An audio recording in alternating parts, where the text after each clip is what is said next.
యేసుక్రీస్తు నామములో మీకు అందరికీ వందములు. నరుడు ఒంటరిగా ఉండటం మంచిదిగా దేవుని వాక్యంలో సెలవిస్తున్నారు.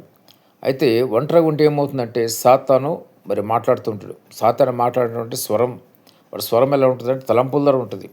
మనుషులు ఆలోచించుకుంటూ ఉంటారు. ఇది చేస్తే మంచిది, అది చేస్తే మంచిదని. చివరికి వాడు ఏం చేస్తాడంటే అన్నీ చేయనిస్తాడు. చివరికి ఒక నిరాశ, నిస్పృహ కలుగు చేసి, ఒక విఫలాన్ని కలుగు చేసి, నువ్వు చనిపోవటం మంచిదని వాడు మాట్లాడతాడు. ఎట్లా మాట్లాడతాడు? వాళ్ళ సొంత నిర్ణయాల్లోనే ఉంటాడు సైతాను. వాళ్ళ నిర్ణయాలు ఎటువంటివి, వాళ్ళ ఆలోచనలోనే సైతం ఉంటాడు కాబట్టి, వాళ్ళ ఆలోచనలు సాతానుకు సంబంధించిన ఆలోచనలతో చేత నింపబడి మరి చనిపోవటానికి ముందుకు వెళ్ళిపోతారు. అదే దేవుని ఆత్మను కలిగి ఉంటే, పరిశుద్ధాత్మ దేవుని కలిగి ఉంటే కనుక అటువంటి ఆలోచన అయినప్పుడు కూడా దగ్గరికి రాదు.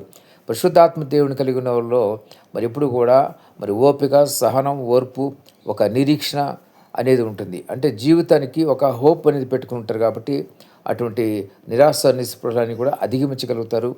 అవి కొద్ది రోజులు ఉంటే ఆ తర్వాత వెళ్ళిపోతాయి. నిరాశ నిస్పృహ చేసేది ఈ యొక్క ఆత్మహత్యలకు ప్రేరేపించేది సాతానని ప్రతి ఒక్కరు గమనించండి, జ్ఞాపం చేస్తుంది.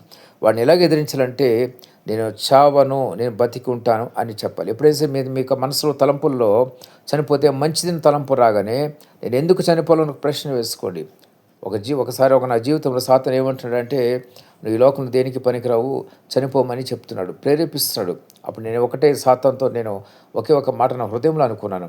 ఏంటంటే నేను చావను, నేను బ్రతికి జీవిస్తాను అని ఒక మాట అనుకున్నాను. ఆ తర్వాత మళ్ళీ వాడి దగ్గరికి రాలేదు.